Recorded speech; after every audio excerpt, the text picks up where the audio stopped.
جہاں کہیں ہمارے اکبر کی شہادت پڑھی جائے ایسے رویا کرو جیسے بوڑھی ماں جوان بیٹے کو روتی ہے. اور وجہ ورنہ اگر کوئی کسی وجہ سے نہ روئے اس کا کچھ نہیں جاتا.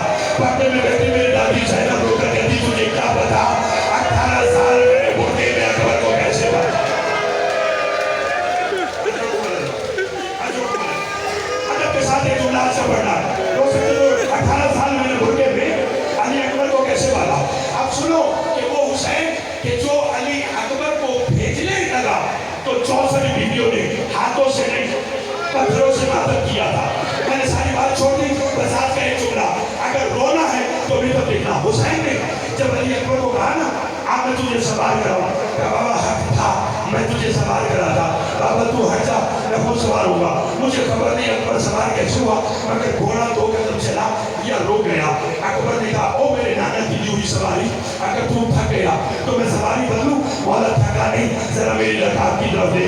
اب جو علی اکبر نے دیکھا 4 سالہ بہن تھی جو اکبر کے پاؤں کی رکاب کو پکڑ کر رو کے کہتے اکبر ایک بار رکاب سے پاؤں باہر نکال مجھے تیرے پاؤں کا بوسہ لینا ہے.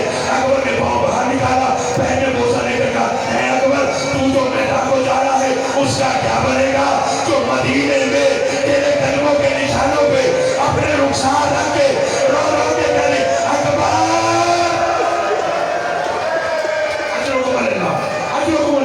روتے آنا. اگلا جملہ ان کے لیے جن کی جوان اولاد ہے اگر رونا تمہیں تو دیکھا. حسین نے اکبر کو میدان میں بھیجا. حسین مرتجز لے کر بہن کے خیمے کے باہر ہے.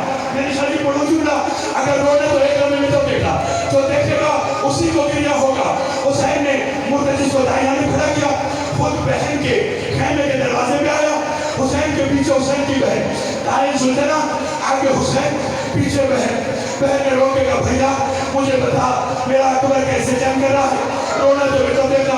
حسین نے کہا بہن تیرے اکبر نے ایسے حملہ کیا اب ایسے کیا اب ایسے کیا مجھے خبر نہیں کون کتنا روئے گا. اچانک حسین کے بال سفید ہونے لگے داڑھی سفید ہونے لگی پھر بال چاک ہونے لگا آستینیں الٹنے لگی ہاتھ جگر پر آیا. بہن نے رو کے کہا حسین کیا ہوا. زینب